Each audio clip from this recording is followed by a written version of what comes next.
നിജേഷ്, വയനാട്ടിലെയും പാലക്കാട്ടെയും തകർപ്പൻ ജയത്തിന് അഭിനന്ദനങ്ങൾ ആദ്യം അറിയിച്ചുകൊള്ളുന്നു. ഈ വിജയം പ്രതീക്ഷിച്ചതാണോ? ഇപ്പോൾ വയനാട്ടിൽ ഇത്ര ഭൂരിപക്ഷം ലഭിക്കുമെന്ന് കരുതിയിരുന്നു. മാത്രമല്ല, പാലക്കാട് അവസാന ലാപ്പിൽ ടെൻഷൻ ഉണ്ടായിരുന്നു. പാലക്കാട്ടെ വിജയം, അതും ഇത്ര വലിയ ഭൂരിപക്ഷത്തിൽ രാഹുൽ മാങ്കൂട്ടത്തിൽ വിജയിക്കും എന്നും കരുതിയിരുന്നു.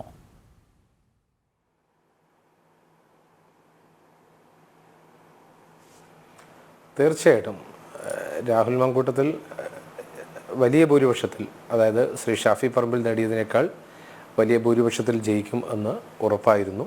കാരണം എതിരാളികളെ സംബന്ധിച്ചിടത്തോളം അവരൊരു ഏകോപന രീതിയിലല്ല, പ്രത്യേകിച്ചും ഇടതുപക്ഷം കോൺഗ്രസിൽ നിന്നൊരാളെ തട്ടിക്കൊണ്ടുപോയി സ്ഥാനാർത്ഥിയാക്കി.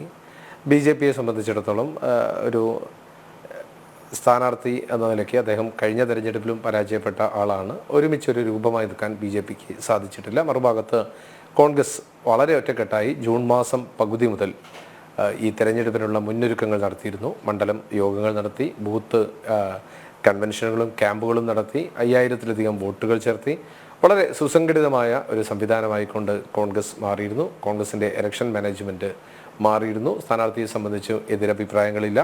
ഇടക്കാലത്ത് ഉണ്ടാക്കിയ ട്രോളി വിവാദം ഒരുപക്ഷെ കൂടുതൽ ഗുണം ചെയ്തത് BJPയും CPMും ഒരുമിച്ച് ചേർന്ന് ഉണ്ടാക്കിയെടുത്ത ആ ട്രോളി വിവാദം ഏറ്റവും കൂടുതൽ ഗുണം ചെയ്തത് രാഹുൽ മാങ്കൂട്ടത്തിലാണ്. പിന്നെ അനാവശ്യമായി ഉണ്ടാക്കിയ വിവാദങ്ങൾ ഐക്യ ജനാധിപത്യ മുന്നണിക്കാണ് ഗുണം ചെയ്തിട്ടുള്ളത്. ഭരണവിരുദ്ധ വികാരം ഐക്യ ജനാധിപത്യ മുന്നണിക്കാണ് ഗുണം ചെയ്തിട്ടുള്ളത്. അപ്പോൾ ഏത് നിലയിലും ഒരു മികച്ച വോട്ട് ഞങ്ങൾ നഗരസഭയ്ക്കകത്ത് ഏകദേശം പ്രതീക്ഷിച്ച അത്രയും തന്നെ കിട്ടി. പിന്നെ ഗ്രാമങ്ങളിൽ നേരത്തെ ഉദ്ദേശിച്ച തലത്തിൽ തന്നെയാണ് കിട്ടിയിരിക്കുന്നത്. അതുകൊണ്ട് 18,000-ൽ അധികം വോട്ടുകളുടെ ഭൂരിപക്ഷത്തിന് ജയിച്ചു എന്നുള്ളത് അഭിമാനകരമായ ഒരു ഒരു വിജയമാണ്. എന്ന് മാത്രമല്ല, ഒരു പുതിയ തലമുറയെ പാർലമെൻ്ററി പൊളിറ്റിക്സ് രംഗത്തേക്ക് കൊണ്ടുവരാൻ യൂത്ത് കോൺഗ്രസിൻ്റെ സംസ്ഥാന അധ്യക്ഷനെ നിയമസഭയ്ക്ക് അകത്ത് എത്തിക്കാൻ വേണ്ടി അതൊരു രാഷ്ട്രീയപരമായ വിജയമായിട്ടാണ് ഞങ്ങൾ കാണുന്നത്. കാരണം ഒരു യുവ പ്രതിനിധി, ഏത് കാലത്തും KSU പ്രസിഡന്റുമാർക്കും യൂത്ത് കോൺഗ്രസ് പ്രസിഡന്റുമാർക്കും സീറ്റ് കൊടുക്കാറും അവരെ പാർലമെന്റ് എത്തിക്കാനും ഏത് കാലത്തും കോൺഗ്രസ് ചെയ്തിട്ടുണ്ട്. അതിൻ്റെ ഒരു തുടർച്ച രാഹുലിലൂടെ കോൺഗ്രസ് ചെയ്തു. ഒരു പുതിയ തലമുറ നിയമസഭയ്ക്കകത്തെത്തി എന്ന സന്തോഷവും അഭിമാനവും കൂടി ഞങ്ങൾക്ക് ഈ കാര്യത്തിലുണ്ട്. പിന്നെ വയനാട്ടിലേക്ക് പോകുന്ന സമയത്ത് നമ്മൾക്കറിയാം, പോളിംഗ് കുറവായിരുന്നു. ഏകദേശം 1,00,000-ലധികം വോട്ടുകളുടെ കുറവുണ്ട്. എങ്കിൽ പോലും പോൾ ചെയ്തതിൻ്റെ ഏകദേശം 70% വോട്ട് നേടിയിട്ടാണ് ശ്രീമതി പ്രിയങ്ക ഗാന്ധി വിജയിച്ചിട്ടുള്ളത്.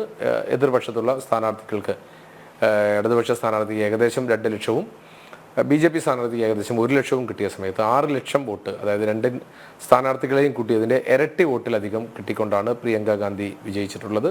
തികച്ചും ആധികാരികമായ വിജയം, 4,10,000 എന്ന വളരെ ആധികാരികമായ വിജയമാണ് പ്രിയങ്ക ഗാന്ധി നേടിയിട്ടുള്ളത്.